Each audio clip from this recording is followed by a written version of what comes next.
বেইজিংয়ে Trump নতজানু, নয়াদিল্লিতে তেহরানের মাথা উঁচু, যুদ্ধ শেষে নতুন দুনিয়ার নতুন হিসাব। ইতিহাস কখনো কখনো একই দিনে দুটো ছবি আঁকে, পাশাপাশি কিন্তু সম্পূর্ণ বিপরীত। একদিকে বেইজিং, আমেরিকার প্রেসিডেন্ট ডোনাল্ড ট্রাম্প চীনের মাটিতে, পাশে বড় বড় ব্যবসায়ী, রাজনীতিক জাঁকজমক আছে, কিন্তু ভেতরে ফাঁকা। শরীরের ভাষা বলছে এই সফর আত্মবিশ্বাসের নয়, বাধ্যবাধকতার। অন্যদিকে নয়াদিল্লি, ব্রিক্স পররাষ্ট্রমন্ত্রীদের সম্মেলনে ইরানের পররাষ্ট্রমন্ত্রী আব্বাস আরাঘচি, মাথা উঁচু, কণ্ঠ দৃঢ়, বার্তা স্পষ্ট। ইরান নিজের শর্তে দাঁড়িয়ে আছে, এক চুলও নড়েনি। দুটো ছবি, একটাই সত্য, 40 দিনের যুদ্ধের পর পৃথিবীর ক্ষমতার মানচিত্র বদলে গেছে। যে যুদ্ধ ইরানকে অপরাজয় প্রমাণ করল, 28 ফেব্রুয়ারি থেকে শুরু। আমেরিকা ও ইসরায়েল ঝাঁপিয়ে পড়ল ইরানের বুকে। পেন্টাগন ভেবেছিল দ্রুত, নিষ্পত্তিমূলক, পরিষ্কার জয়। তেহরান নতজানু হবে, নতুন মধ্যপ্রাচ্য গড়া যাবে। কিন্তু ইরান মাটি কামড়ে পড়ে রইল। 40 দিন ধরে বোমা সহ্য করেছে, ক্ষেপণাস্ত্র সহ্য করেছে, হরমুজ প্রণালী বন্ধ রেখে পুরো বিশ্বের জ্বালানি বাজারে কাঁপন ধরিয়েছে। শত্রুর একটিও কৌশলগত লক্ষ্য পূরণ হতে দেয়নি। 70 রাতের বেশি রাজপথে ছিল ইরানের জনগণ, ভয়ে নয়, প্রতিজ্ঞায়। প্রেস টিভির বিশ্লেষণ বলছে, এই সাফল্য শুধু ইরানের শত্রুদের চমকে দেয়নি, চমকে দিয়েছে মিত্রদেরও। রাশিয়া, চীন, যারা ইরানের পাশে থাকে, তারাও ভাবেনি তেহরান এতটা টিকে থাকতে পারবে, এতটা শক্তি দেখাতে পারবে। এই অপ্রত্যাশিত প্রতিরোধী ইরানকে বিশ্ব রাজনীতির স্বাধীন চলক বানিয়ে দিয়েছে। ট্রাম্প বেইজিংয়ে গিয়েছেন, কিন্তু এই সফর যা হওয়ার কথা ছিল তা আর নেই। তাইওয়ান নিয়ে চাপ দেওয়ার কথা ছিল, এখন সেই সাহস নেই। বাণিজ্য যুদ্ধে ছাড় আদায়ের কথা ছিল, এখন উল্টো ছাড় দেওয়ার আশঙ্কা।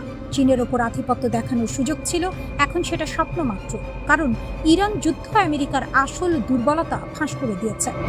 প্যাট্রিয়ট মিসাইল শেষ হয়ে গেছে, থার্ড ইন্টারসেপ্টরের মজুদ তলানিতে। টমাহক ক্রুজ ক্ষেপণাস্ত্র নিঃশেষ প্রায়। এগুলো বানাতে লাগে বছর, লাগে কোটি কোটি ডলার। এখন চীন যদি তাইওয়ানে হাত বাড়ায়, আমেরিকার হাতে দেওয়ার মতো কি আছে? তাইওয়ান জানে, জাপান জানে, দক্ষিণ কোরিয়া জানে, আর সবচেয়ে ভালো জানে বেইজিং।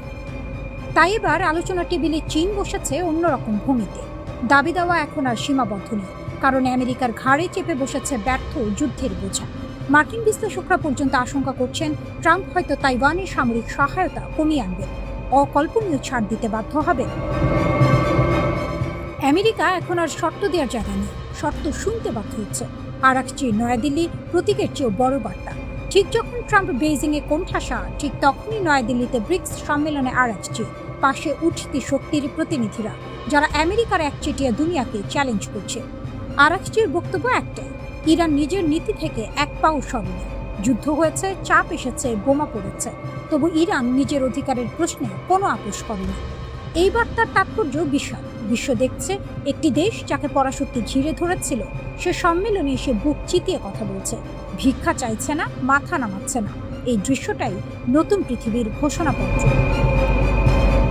তেহরানের সবচেয়ে বড় শক্তি এটাই, সে চীনের মুখের দিকে তাকায়নি, রাশিয়ার কাঁধে ভর দেয়নি। নিজের সামরিক সক্ষমতা, নিজের জনগণের মনোবল, নিজের কৌশলগত বুদ্ধি, এই তিনটিকে পুঁজি করে লড়েছে।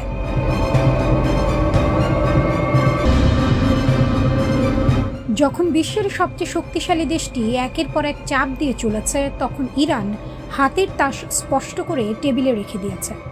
আমাদের কাছে 90% সমৃদ্ধ ইউরেনিয়ামের রাস্তা খোলা আছে, ইরানের হুমকি। ইরানের পার্লামেন্টের জাতীয় নিরাপত্তা কমিশনের মুখপাত্র ইব্রাহিম রেজাই সামাজিক মাধ্যমে সরাসরি জানিয়ে দিয়েছেন, আবারও হামলা হলে 90% পর্যন্ত ইউরেনিয়াম সমৃদ্ধকরণ পার্লামেন্টে পর্যালোচনা করা হবে। 90% মানে অস্ত্রগ্রে, যে দোরগোড়ায় পা রাখলে বিশ্বের সমীকরণ পাল্টে যায়। ইরান সেই দোরগোড়ায় দাঁড়িয়ে আছে, ভেতরে ঢোকেনি, কিন্তু বলছে দরজা আমার হাতে। এই বার্তাটি বুঝতে হলে পেছনের ইতিহাস মাথায় রাখতে হবে। 2015 সালে 6 বিশ্বশক্তির সঙ্গে ইরান একটি পারমাণবিক চুক্তি স্বাক্ষর করেছিল। বিনিময়ে মিলেছিল নিষেধাজ্ঞায় কিছুটা শিথিলতা। কিন্তু ট্রাম্প তার প্রথম মেয়াদে সেই চুক্তি থেকে একতরফাভাবে বেরিয়ে গেলেন। সাপও গেল, লাঠিও গেল। ইরান পেল কি? শূন্য হাত আর পুরনো নিষেধাজ্ঞা। সে অপমানের জবাবে ইরান চুপ করে বসে থাকেনি। গত 8 বছরে প্রায় 11,000 কিলোগ্রাম সমৃদ্ধ ইউরেনিয়াম জমা করেছে। এটি ক্রোধের প্রতিক্রিয়া নয়, এটি কৌশলের ফসল। আন্তর্জাতিক পরমাণু শক্তি সংস্থা IAEA বলছে ইরানের কাছে এখন প্রায় 441 কিলোগ্রাম 60% সমৃদ্ধ ইউরেনিয়াম আছে। প্রযুক্তিগত অর্থে ইরান এক পা পিছিয়ে দাঁড়িয়ে আছে, আর সেই এক পায়েরই দূরত্বই তার সবচেয়ে বড় শক্তি।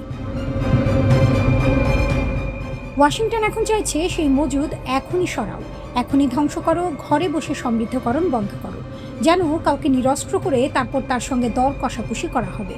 ইরান সেই ফাঁদে পা দিতে রাজি নয়।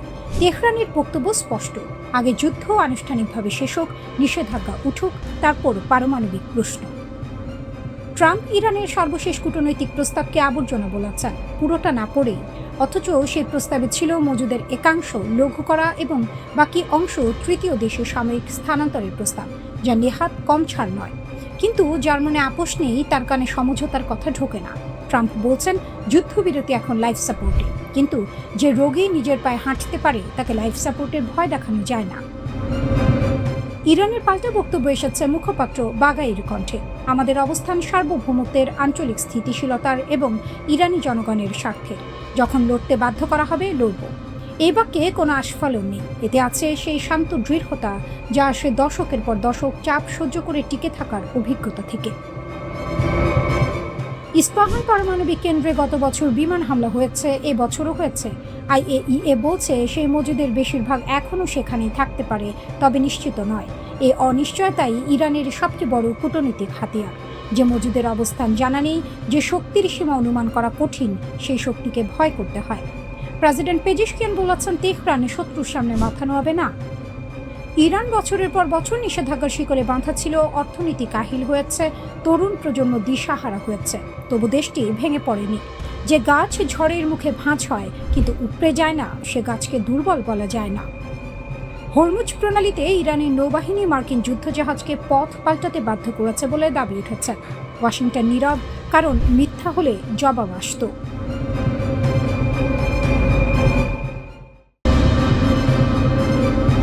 ইরানের দুই চালে কাঁপছে পুরো মধ্যপ্রাচ্য। তেলের পাইপলাইনে আগুন, হরমুজে মিসাইল আর আমেরিকার অস্ত্র ভাণ্ডারে টান। ইরান এবার এমন এক দাবার চাল দিয়েছে যা একসঙ্গে কাঁপিয়ে দিয়েছে বিশ্ব অর্থনীতি, আঞ্চলিক রাজনীতি আর আমেরিকার সামরিক অহংকার। যুদ্ধবিরতির এক মাসও পার হয়নি, কিন্তু ইরান অপেক্ষা করেনি। 4 মে সরাসরি আঘাত করল সংযুক্ত আরব আমিরাতের বুকে। প্রশ্ন হলো, এত দেশ থাকতে আমিরাত কেন? CNN-এর বিশ্লেষণ বলছে এর পেছনে আছে দুটি সুনির্দিষ্ট কারণ, এবং দুটোই ইরানের জন্য অস্তিত্বের প্রশ্ন। প্রথম চাল, তেলের রাজত্বে আঘাত। হরমুজ প্রণালী বন্ধ থাকলে সৌদি আরব, ইরাক, কুয়েত সবাই আটকে যায়, তেল বের করতে পারে না, বিশ্ববাজারে দাম আকাশ ছোঁয়। কিন্তু আমিরাত, তারা বসে হাসছিল, কারণ ফুজাইরা পাইপলাইন। এই বিশেষ পাইপলাইনটি হরমুজ প্রণালীকে পুরোপুরি এড়িয়ে সরাসরি ওমান উপসাগরে গিয়ে মিশেছে। মানে হরমুজ বন্ধ থাকলেও আমিরাত অনায়াসে তেল বিক্রি করতে পারে। পুরো অঞ্চল যখন জ্বালানি সংকটে ছটফট করছে, তখন আমিরাত একা বিশ্ববাজারে তেল সরবরাহ করে যাচ্ছে স্বাভাবিকভাবে। ইরানের চোখে এটা সহ্য করার মতো নয়, তাই হামলা লক্ষ্য করা হলো সেই পাইপলাইনকে। ফুজাইরার তেল কমপ্লেক্সে আগুন জ্বলে উঠল, 3 জন ভারতীয় শ্রমিক আহত হলেন, আর হামলার খবর ছড়িয়ে পড়তেই বিশ্ববাজারে তেলের দাম লাফ দিয়ে উঠল। ইরানের বার্তা স্পষ্ট, হরমুজ আমরা বন্ধ করলে পুরো অঞ্চল বন্ধ। ফুজাইরা দিয়ে পালানোর রাস্তাও আর খোলা থাকবে না। শুধু তাই নয়, হামলার ঠিক আগে ইরানের রিভলিউশনারি গার্ড একটি মানচিত্র প্রকাশ করে, যেখানে ফুজাইরাকে তাদের নিয়ন্ত্রিত অঞ্চলের অংশ হিসেবে দেখানো হয়। এটা কোনো ভুল নয়, এটা ইচ্ছাকৃত বার্তা, এই ভূমি আমাদের নজরে আছে। দ্বিতীয় চাল, ইসরায়েলের বন্ধুকে শাস্তি। ইরানের দ্বিতীয় রাগের কারণ আরও গভীর। সাম্প্রতিক যুদ্ধে আমিরাত আর ইসরায়েলের সম্পর্ক এমন এক জায়গায় পৌঁছেছে যা এর আগে কখনো দেখা যায়নি। গোয়েন্দা তথ্য বলছে, ইসরায়েল প্রথমবারের মতো কোনো আরব দেশে নিজেদের ক্ষেপণাস্ত্র প্রতিরক্ষা ব্যবস্থা এবং সেনা মোতায়েন করেছে। সেই দেশটি আমিরাত। আব্রাহাম অ্যাকর্ডের পর থেকে দুই দেশের সম্পর্ক ঘনিষ্ঠ হচ্ছিল, কিন্তু যুদ্ধের মধ্যে সেই সম্পর্ক রূপান্তরিত হয়েছে সামরিক জোটে। ইরানের কাছে এটা সরাসরি হুমকি, নিজেদের দোরগোড়ায় ইসরায়েলি সেনা এটা মেনে নিয়ে আরও প্রশ্নই নেই। তাই হামলার পরপরই তাসনিম নিউজে ইরানের সামরিক কর্মকর্তা ঘোষণা করলেন, আমিরাত যদি ইসরায়েলের ঘুঁটি হিসেবে ব্যবহৃত হয়, তাহলে এমন শিক্ষা দেয়া হবে যা তারা কখনো ভুলবে না। কাঁচের ঘরে বসে আছো, একটি সুবিধাও নিরাপদ থাকবে না। হরমুজে আমেরিকাকেও সরাসরি চ্যালেঞ্জ, 4 মে আরও একটি কারণে ঐতিহাসিক। ঠিক সেই দিন আমেরিকা ঘোষণা দিল বাণিজ্যিক জাহাজ পাহারা দিয়ে হরমুজ পার করানো হবে। নাম দিল প্রজেক্ট ফ্রিডম। ইরান অপেক্ষা করল না 1 মিনিটও। সেই দিনই ছুড়ল 15টি মিসাইল, 4টি ড্রোন। সরাসরি আমেরিকান যুদ্ধজাহাজ লক্ষ্য করেও ছোড়া হলো মিসাইল। আমিরাত উপকূলের কাছে 2টো কার্গো জাহাজে আগুন ধরে গেল। দক্ষিণ কোরিয়াও জানালো তাদের একটি জাহাজও আক্রান্ত হয়েছে হরমুজে। তেহরান বলল এটা আগ্রাসন নয়, এটা জবাব। আমেরিকা জোর করে হরমুজে ঢুকতে চেয়েছে, পরিণাম ভোগ করছে।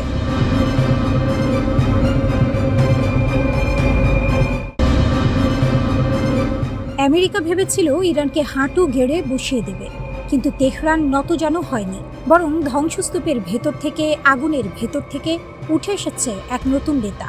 শরীরে পোড়ার দাগ, মুখে ক্ষত, কিন্তু চোখে এমন এক দৃঢ়তা যা দেখে ওয়াশিংটনের ঘুম উড়ে গেছে। তার নাম মোস্তাবা খামেনি।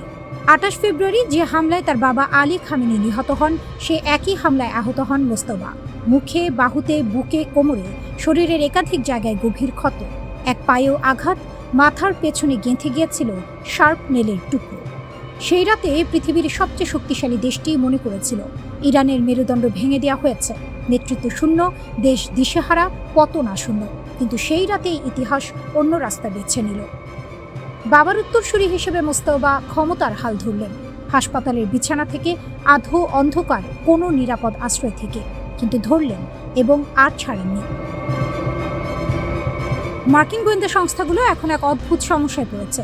CIA আছে, NSA আছে, স্যাটেলাইট আছে, ড্রোন আছে, সাইবার নজরদারি আছে, কিন্তু মোস্তফাকে চোখে দেখা যাচ্ছে না।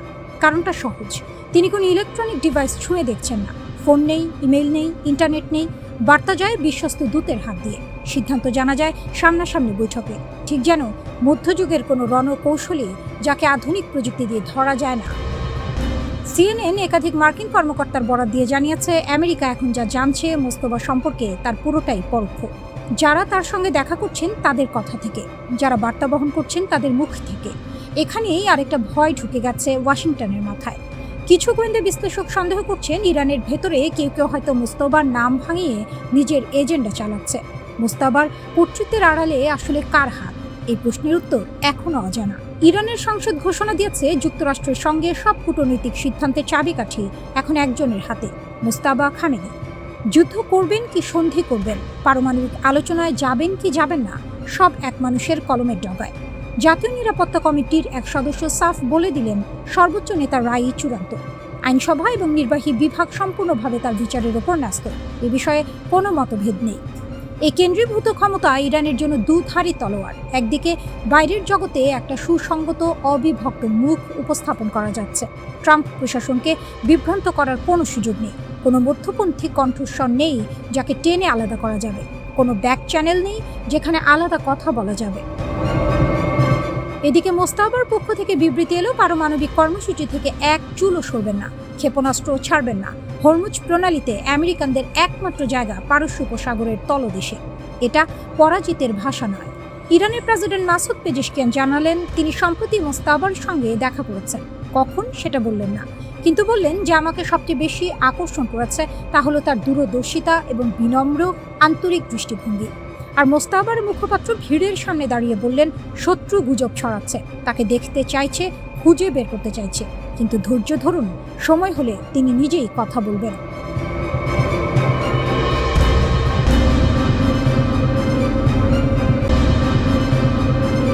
ইসরায়েল এবং যুক্তরাষ্ট্রের আধুনিক যুদ্ধাস্ত্রের ঝংকারে যখন আকাশ প্রকম্পিত, তখন ইরান তার সীমিত সম্পদ ও নিজস্ব মেধার সমন্বয়ে যে প্রতিরোধ গড়ে তুলেছে তা বিশ্ব রাজনীতির সমীকরণকে এক নিমিষে বদলে দিয়েছে।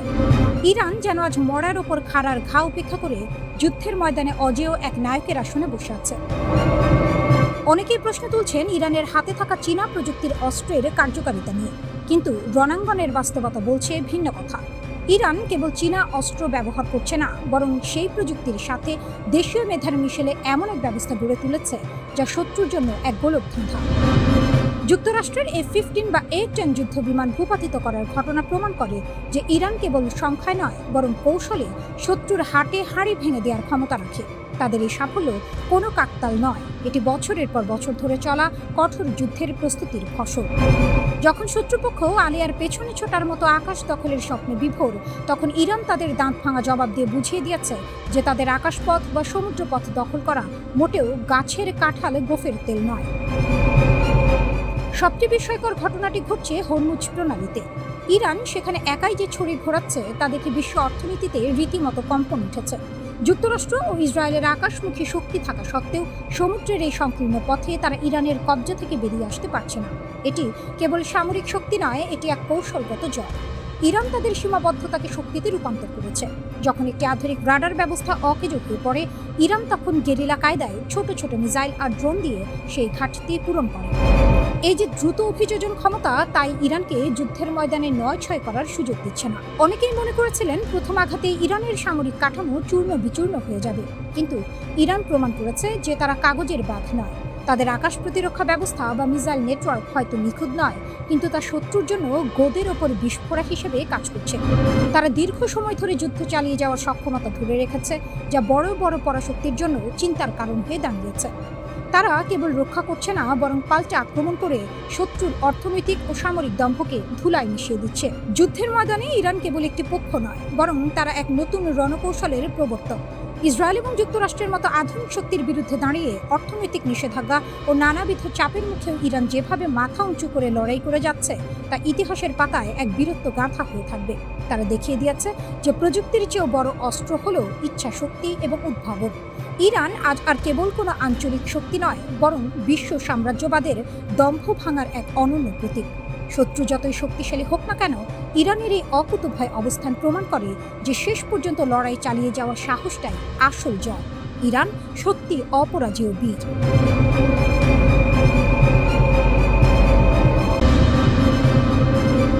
আকাশে হারল আমেরিকা। তেহরানের আকাশে তখনও বোমার ধোঁয়া, কিন্তু সেই ধোঁয়া শুধু একটি যুদ্ধের নয়, একটি যুগের। ইরান যুদ্ধ শুরু হয়েছিল মাটিতে, শেষ হলো আকাশে। আর সেই আকাশে আমেরিকার যে একচ্ছত্র রাজত্ব ছিল, তা পড়ল প্রথম মরচে। দশকের পর দশক ধরে পৃথিবীর কক্ষপথ ছিল যেন মার্কিন যুক্তরাষ্ট্রের নিজস্ব উঠোন। প্ল্যানেট ল্যাবস আর ভেন্টোরের মতো কোম্পানিগুলো প্রতিদিন পৃথিবীর প্রতিটি কোণের ছবি তুলত। সেনা সমাবেশ, বোমার ক্ষয়ক্ষতি, গণবিধ্বংসী কর্মকাণ্ড, কিছুই লুকানো ছিল না তাদের চোখ থেকে। সাংবাদিক থেকে গোয়েন্দা বিশ্লেষক, সাহায্য সংস্থা থেকে যুদ্ধ গবেষক, সবাই নির্ভর করত এ হাই রেজলিউশন ছবির উপর। আর সেই ছবির চাবিকাঠি ছিল ওয়াশিংটনের হাতে। কিন্তু মার্চ 2026-এ সেই চাবি হঠাৎ ঘুরে গেল। প্ল্যানেট ল্যাবস ঘোষণা দিল মধ্যপ্রাচ্যের স্যাটেলাইট ছবি এখন 14 দিন দেরিতে মিলবে।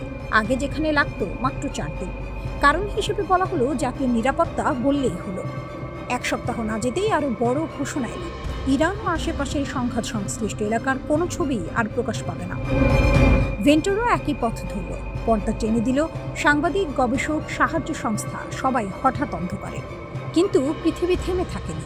এক দরজা বন্ধ হলে মানুষ জানালা খুঁজে। ইউরোপের ইয়ারবাস ডিফেন্স অ্যান্ড স্পেস আর ইউরোপীয় মহাকাশ সংস্থার দিকে মুখ ফেরালো অনেকে, কারণ তারা ওয়াশিংটনের ফরমানে ক্যামেরা বন্ধ করে না।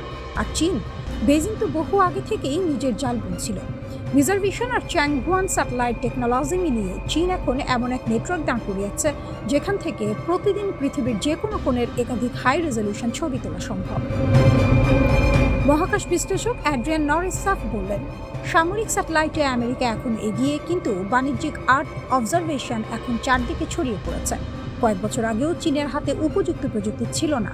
আজ তারা এমন জায়গায় এসে দাঁড়িয়েছে যে মার্কিন স্টেট ডিপার্টমেন্ট নিজেই তার মিত্রদের সতর্ক করছে, চীনা স্যাটেলাইট সেবা ব্যবহার করো না, না হলে সব চলে যাবে বেইজিংয়ের হাতে। কিন্তু এই সতর্কতার মধ্যেই লুকিয়ে আছে বড় স্বীকারোক্তি, একাধিপত্য আর নেই। নরিস ভবিষ্যৎবাণী করেছেন, আগামী 5 বছরে ইউরোপ, এশিয়া আর মধ্যপ্রাচ্য থেকে আরও হাজারটি স্যাটেলাইট মহাকাশে উঠবে। প্রতিযোগিতা যত বাড়বে, একক নিয়ন্ত্রণ তত কঠিন হয়ে পড়বে। 20 বছর আগে যা ছিল পুরোপুরি আমেরিকার কবজায়, 10 বছর আগেও যা ভাগ করত কেবল ইউরোপ, সেই আকাশ এখন সবার। ইরান যুদ্ধ তথ্যের লড়াইয়ে একটি মৌলিক সত্য উন্মোচন করে দিয়েছে। ছবি হয়তো বাণিজ্যিক, কিন্তু সেই ছবি কে দেখবে তা এখনও রাজনৈতিক। বিশ্বের সাংবাদিক আর গবেষকদের জন্য শিক্ষাটি করা, এক দেশের স্যাটেলাইট ইকোসিস্টেমের ওপর ভর করে থাকলে যে কোনো দিন মাটি সরে যেতে পারে। একদিন যে আকাশ ছিল ওয়াশিংটনের নিজস্ব উঠোন, সেই আকাশ এখন বহু জনের। ইরান যুদ্ধ মাটিতে যাই করে মহাকাশে যে পরিবর্তনের বীজ বুনে দিয়ে গেছে, তার কোনো যুদ্ধবিরতি নেই।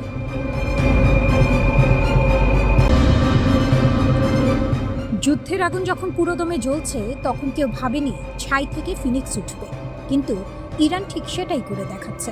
আমেরিকা আর ইসরায়েলের বোমা যখন ইরানের মাটি চুরমার করছিল, তখন তেহরানের কৌশলবিদরা চুপচাপ এঁটে বসলেন হরমুজ প্রণালীর মুখে, সেই সরু গলা যে গলা দিয়ে পৃথিবীর তেলের শিরা বয়ে চলে।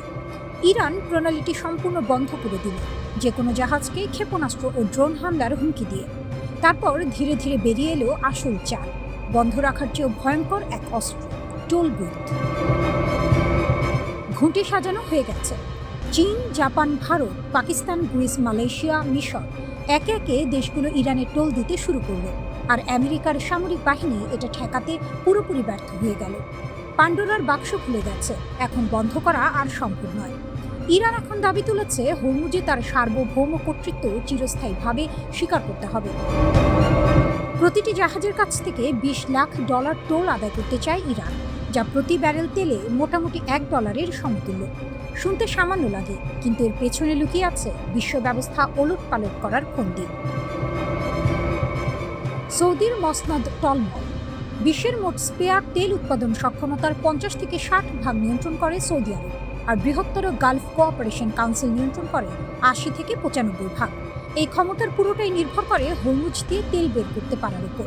ইরান যদি হরমুজের চাবি পায়, তাহলে সৌদি আরবের বিশ্বের কেন্দ্রীয় তেল ব্যাংক তকমাটা রাতারাতি ইরানের দখলে চলে যাবে। তেলের দাম বাড়াতে বা কমাতে চাইলে ইরান শুধু হরমুজ দিয়ে চলাচলকারী ট্যাঙ্কারের সংখ্যা বাড়িয়ে কমিয়ে দিলেই হবে। সৌদি রাজার যা ক্ষমতা তা ইরানের আয়াতুল্লাহর হাতে চলে যাবে। এ এক মহা পট পরিবর্তন, ইতিহাসের আয়না। এই গল্প নতুন নয়। 15 শতক থেকে 19 শতকের মাঝামাঝি পর্যন্ত ডেনমার্ক ওরেসুন্ড প্রণালীতে সাউন্ড ডিউজ নামে টোল আদায় করে রাজকোষ ভরিয়েছিল। এ আয় একসময় দেশটির মোট আয়ের 2/3 পর্যন্ত উঠেছিল। বাইজেন্টাইন থেকে অটোমান, পর্তুগিজ থেকে ডাচ, সবাই সমুদ্রপথে টোল বসিয়ে ফুলে ফেঁপে উঠেছে। দ্বিতীয় বিশ্বযুদ্ধের পর আমেরিকা সেই যুগের ইতি টেনেছিল। নিজের নৌবাহিনী দিয়ে সমুদ্রপথ উন্মুক্ত রেখে গড়েছিল এক নতুন বিশ্ব ব্যবস্থা, প্যাক্স আমেরিকানা। এই ব্যবস্থাই বৈশ্বিকায়ন, আন্তর্জাতিক বাণিজ্য এবং দ্বিতীয় বিশ্বযুদ্ধের পর থেকে সারা বিশ্বে সম্পদের ঊর্ধ্বমুখী যাত্রাকে সম্ভব করেছিল। ইরান এখন সেই ভিত্তিতে আঘাত করছে। ইরান যদি হরমুজের টোল বুথ বসাতে পারে, তাহলে ডেনমার্ক বাল্টিক সাগরে সাউন্ড ডিউজ ফিরিয়ে আনবে না কেন? তুরস্ক বসফরাসে ভারী শুল্ক বসাবে না কেন? মালাক্কা প্রণালীতে টোল চাপবে না কেন? ইরান আজ বিশ্বমঞ্চে নায়কের আসনে বসে গেছে। বোমা খেয়েও নিষেধাজ্ঞা সহ্য করুন। হরমুজের তালা এখন তাদের হাতে। প্রশ্ন হলো, ট্রাম্পের আমেরিকা কি সেই চাবি কেড়ে নেওয়ার সাহস রাখে, নাকি ইতিহাসের পাতায় লেখা হবে এইভাবেই শেষ হয়েছিল আমেরিকার শতাব্দীর শাসন? ইউরোপের বুকে আমেরিকার ঘর ভাঙতে চাইছেন ট্রাম্প, কিন্তু পারবেন কি? ইরান যুদ্ধে ইউরোপীয় মিত্ররা পাশে না দাঁড়ানোয় ডোনাল্ড ট্রাম্প এখন ঘর ভাঙার হুমকি দিচ্ছেন। জার্মানি, ইতালি, স্পেন একে একে সব দেশ থেকে মার্কিন সেনা সরিয়ে নেওয়ার কথা বলছেন তিনি। কিন্তু বলা আর করা যে এক কথা নয়, সেটা ট্রাম্প নিজেও জানেন। শুরুটা হয়েছিল জার্মান চ্যান্সেলর ফ্রিডরিখ মেটসের একটি মন্তব্য থেকে। তিনি সরাসরি বলে দিলেন, ইরান যুদ্ধে আমেরিকা অপমানিত হচ্ছে এবং ট্রাম্প প্রশাসনের কাছে কোনো যৌক্তিক কৌশল নেই। কথাটা সত্যি হোক বা না হোক, ট্রাম্পের গায়ে লেগেছে। রাগে ফুঁসে উঠে তিনি ট্রুথ সোশ্যালে মেটসকে কটাক্ষ করলেন, আর সঙ্গে ঘোষণা দিলেন জার্মানি থেকে 5,000 সেনা ফিরিয়ে আনা হবে। শুধু জার্মানি নয়, ইতালির প্রধানমন্ত্রী জর্জিয়া মেলোনি, যাকে ট্রাম্প একদিন প্রিয় বন্ধু বলতেন, তিনিও ইরান যুদ্ধের সমালোচনা করায় ট্রাম্পের রোষের মুখে পড়েছেন। ব্রিটিশ প্রধানমন্ত্রী স্টারমারকে উইনস্টন চার্চিল নন বলে খোঁচা দিতেও ছাড়েননি তিনি। স্পেন প্রসঙ্গে ট্রাম্পের মন্তব্য আরও তেতো। স্পেনের ভূমিকা ছিল একেবারেই ভয়ঙ্কর। কিন্তু এই রাগের আগুনে ঘি ঢেলেছে আসলে ইরান। যে দেশকে দশকের পর দশক ধরে কোণঠাসা করে রাখার চেষ্টা হয়েছে, সেই ইরান আজ এমন এক অবস্থানে দাঁড়িয়ে যে পুরো পশ্চিমা জোটের কপালে ভাঁজ পড়েছে। ভূগর্ভস্থ মিসাইল শহর, হাজার হাজার ফুট পাথরের নিচে লুকানো অস্ত্র ভাণ্ডার। এই ইরানকে সামরিকভাবে ঘায়েল করা যাচ্ছে না। যুদ্ধ দীর্ঘ হচ্ছে, খরচ বাড়ছে, আর পশ্চিমা মিত্রদের মধ্যে ফাটল চড়া হচ্ছে। ইরান কার্যত নিজে না লড়েও শত্রুর শিবিরে ভাঙন ধরিয়ে দিচ্ছে। এটাই তার সবচেয়ে বড় কূটনৈতিক জয়। এবার আসা যাক আসল প্রশ্নে, ট্রাম্প কি সত্যি ইউরোপ থেকে সেনা সরাতে পারবেন? পেন্টাগনের হিসাব বলছে শুধু জার্মানি, ইতালি আর স্পেনে মোট 53,000-এর বেশি মার্কিন সেনা আছেন। পুরো ইউরোপে সংখ্যাটা প্রায় 68,000। এই বিশাল বাহিনী রাতারাতি গুটিয়ে নেওয়া অত সহজ নয়। জার্মানির রামস্টেন এয়ারবেস, ইতালির নেপলস এবং ভিসেন্টার ঘাঁটি, স্পেনের জিব্রাল্টার সংলগ্ন নৌঘাঁটি, এগুলো শুধু ব্যারাক নয়, মধ্যপ্রাচ্যের যুদ্ধেও এগুলো লজিস্টিক মেরুদণ্ড হিসেবে কাজ করছে। জার্মানির ল্যান্ডস্টুল হাসপাতাল ইউরোপ, মধ্যপ্রাচ্য, আফ্রিকার আহত মার্কিন সেনাদের চিকিৎসার একমাত্র বড় কেন্দ্র। তার উপর আছে আইনের দেওয়াল। 2026 সালে ন্যাশনাল ডিফেন্স অথরাইজেশন অ্যাক্ট স্পষ্ট বলছে, ইউরোপে মার্কিন সেনা সংখ্যা 75,000-এর নিচে নামানো যাবে না। কংগ্রেস এই ব্যাপারে ট্রাম্পের পথ আটকে দিতে পারে, আগেও দিয়েছে। 2020 সালেও একই হুমকি দিয়েছিলেন ট্রাম্প। কংগ্রেসের বাধায় সে পরিকল্পনা ভেস্তে গিয়েছিল। তাহলে কি সব কথার কথা? পুরোটা নয়। পেন্টাগন জার্মানি থেকে 5,000 সেনা সরানোর ঘোষণা দিয়েছে। এটা প্রতীকী হলেও বার্তাটা স্পষ্ট। ইউরোপীয় মিত্ররা যদি আমেরিকার যুদ্ধে কাঁধ না মেলায়, তাহলে আমেরিকার ছাতাও সরে যাবে। কিন্তু এই ছাতা সরানো যতটা সহজ বলছেন ট্রাম্প, বাস্তবে ততটা নয়। আর ইরান সেটা জানে বলেই নির্বিকারে বসে শত্রুর ঘরের আগুন দেখছে।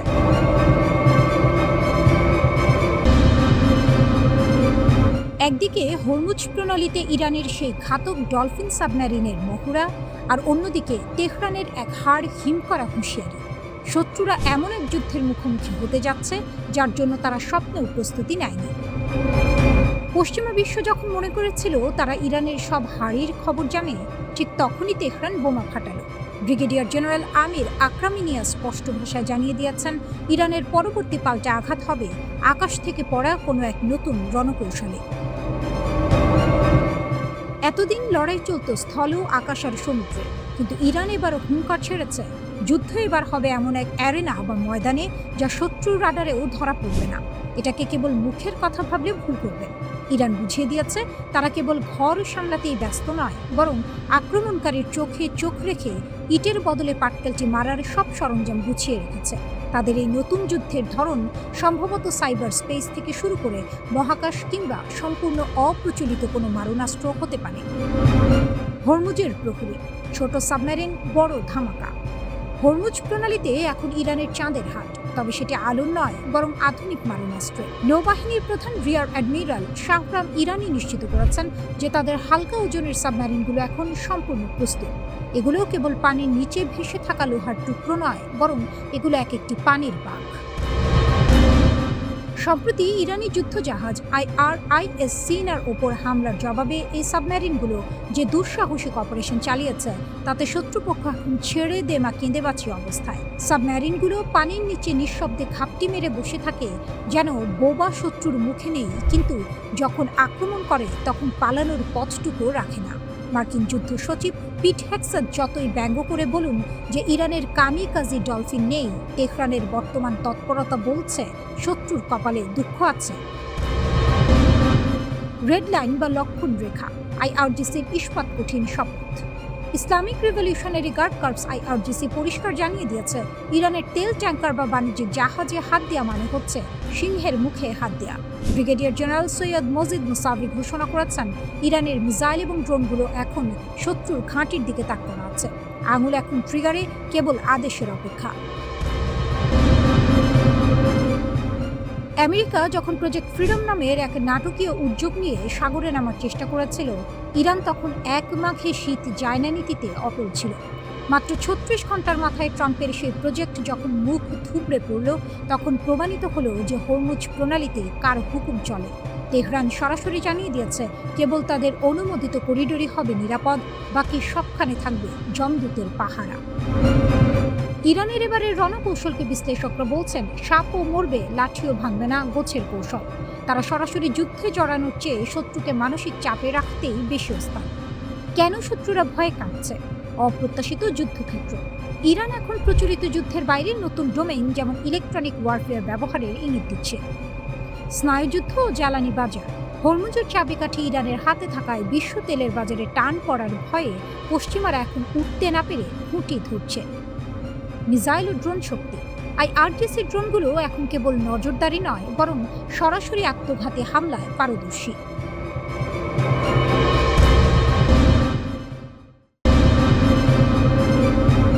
পরমাণু হুমকির মুখে ইরান, তবুও মাথা নোয়ায়নি তেহরান।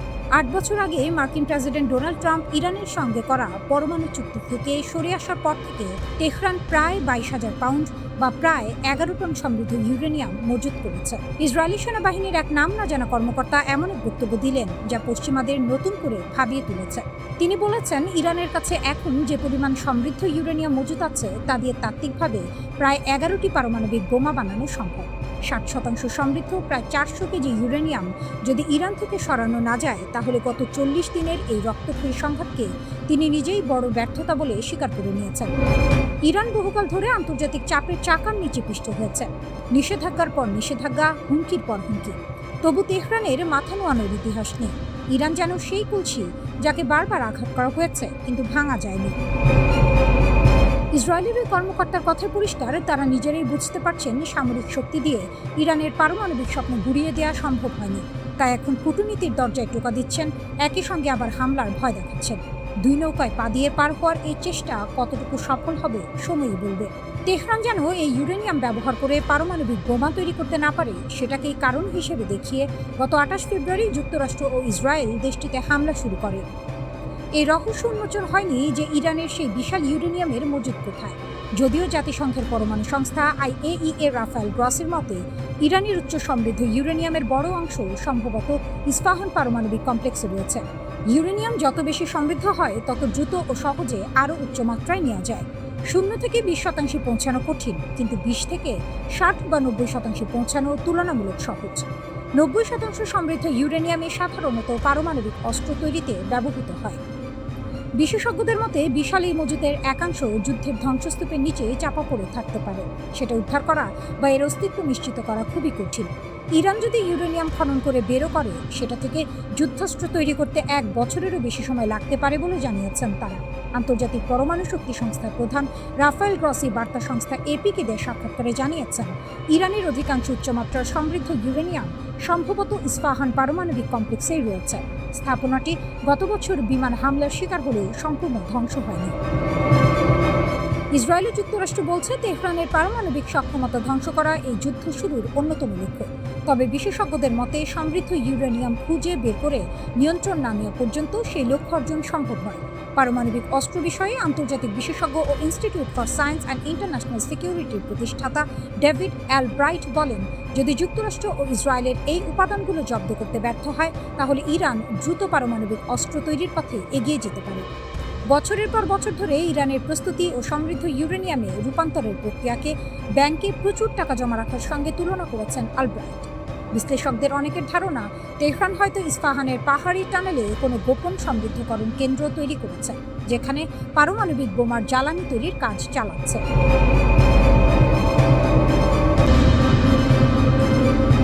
ইরানের সমৃদ্ধ ইউরেনিয়াম নিয়ে বিশ্ব রাজনীতির দাবার ছকে নতুন ঘুঁটি চলল। সেই ঘুঁটি চাললেন স্বয়ং ভ্লাদিমির পুতিন। মস্কোর সংবাদ সম্মেলনে রুশ প্রেসিডেন্ট ঘোষণা দিলেন, ইরানের সমৃদ্ধ ইউরেনিয়ামে পরিবহন ও সংরক্ষণ করতে রাশিয়া প্রস্তুত, কিন্তু তেহরান নীরব। পুতিন মনে করিয়ে দিলেন পুরনো অভিজ্ঞতার কথা। 2015 সালে ঐতিহাসিক পরমাণু চুক্তি JCPOA এর অংশ হিসেবে ইরানের সমৃদ্ধ ইউরেনিয়ামের একটি বড় অংশ রাশিয়া স্থানান্তর করা হয়েছিল। সেটা সফলভাবে সম্পন্ন হয়েছিল। মস্কো বলছে, সেই পথে আবার হাঁটতে তারা রাজি। প্রস্তাবটা শুনতে মসৃণ, কিন্তু ভেতরে তার জটিলতা অনেক গভীর। পুতিন নিজেই জানালেন, আলোচনা কোথায় এসে থমকে গেছে। যুদ্ধে জড়িত সব পক্ষ প্রাথমিকভাবে একমত হয়েছিল যে ইরানের ইউরেনিয়াম দেশের বাইরে যাবে, কিন্তু তারপর ওয়াশিংটন দাবি তুলল, ইউরেনিয়াম যাবে শুধু আমেরিকায়, অন্য কোথাও নয়। সেই দাবি শুনে ইরানও কঠোর হয়ে গেল। এখানেই আসল দ্বন্দ্ব। ইরান মাটি থেকে তুলে নিজের হাতে দেয়া এক জিনিস, আর সেটা সরাসরি শত্রুর ঘরে তুলে দেয়া সম্পূর্ণ আলাদা জিনিস। আমেরিকার দাবি ফাঁদ না সমাধান? ওয়াশিংটনের যুক্তি হয়তো এই, ইরানের ইউরেনিয়াম রাশিয়ায় গেলে নিরাপদ নয়, কারণ মস্কো তেহরানের বন্ধু। সেই বন্ধু যে কোনো সময় সেটা ফিরিয়ে দিতে পারে, তাই আমেরিকার হাতে থাকলেই নিরাপদ। কিন্তু ইরানের দৃষ্টিকোণ থেকে ভাবুন, নিজের পরমাণু কর্মসূচির সবচেয়ে মূল্যবান সম্পদ, যেটি বছরের পর বছর ধরে নিষেধাজ্ঞা সহ্য করে, চাপ সামলে, প্রযুক্তি উদ্ভাবন করে তৈরি করা হয়েছে, সেটি এমন একটি দেশে পাঠাবে যে দেশ বারবার তাকে আক্রমণের হুমকি দিয়েছে, তার পরমাণু বিজ্ঞানীদের হত্যা করেছে, তার অবকাঠামোতে সাইবার হামলা চালিয়েছে। এটা সমাধান নয়, এটা আত্মসমর্পণ। ইরান তাই কঠোর হয়ে গেছে। পুতিনের প্রস্তাবে কার লাভ? রাশিয়ার এই প্রস্তাব নিছক মানবিক সাহায্যের হাত বাড়ানো নয়, এর পেছনে আছে কৌশলের ঠান্ডা হিসাব। প্রথমত, ইরানের ইউরেনিয়াম মস্কোতে থাকলে রাশিয়া হয়ে ওঠে অপরিহার্য মধ্যস্থতাকারী। যে কোনো ভবিষ্যৎ চুক্তিতে রাশিয়ার ভূমিকা নিশ্চিত, টেবিলে রাশিয়ার আসন পাকা। দ্বিতীয়ত, এই প্রস্তাব দিয়ে পুতিন আমেরিকাকে একটি বার্তা দিচ্ছেন, তুমি যদি ইউরেনিয়াম চাও আমার মাধ্যমে এসো। ওয়াশিংটনকে মস্কোর দরজায় আসতে বাধ্য করার এটি একটি চতুর কৌশল। তৃতীয়ত, কাস্পিয়ানের গোপন সরবরাহ পথ দিয়ে ড্রোনের যন্ত্রাংশ পাঠানোর পর ইরানের ইউরেনিয়াম গ্রহণের ঘোষণা। এটি রাশিয়া ইরান ঐক্যকে আরও দৃশ্যমান করে তুলল। বিশ্বকে বুঝিয়ে দেওয়া হলো এই জুটি কেবল বাগাড়ম্বর নয়, এটি কার্যকর অংশীদারিত্ব। তেহরান তাৎক্ষণিক কোনো মন্তব্য করেনি। অনেকে এই নীরবতাকে দুর্বলতা মনে করতে পারেন, কিন্তু এটি ইরানের পুরনো কৌশল। হরমুজে যখন আমেরিকান ডেস্ট্রয়ার তাড়া করে, তখন ইরান লাউডস্পিকারে হুঙ্কার দেয়। আবার যখন কূটনৈতিক টেবিলে সুবিধাজনক অবস্থানে থাকার প্রয়োজন, তখন চুপ থাকে। কথার জবাব না দিলে প্রতিপক্ষ অনুমানের মধ্যে ঘোরে। অনিশ্চয়তাই ইরানের কূটনৈতিক অস্ত্র। পুতিনের প্রস্তাব ইরানের জন্য একটি দরজা খুলে দিয়েছে। সে দরজা দিয়ে ইরান ঢুকবে কিনা, কখন ঢুকবে, কী শর্তে ঢুকবে, সেটা তেহরান ঠিক করবে নিজের সময় মতো।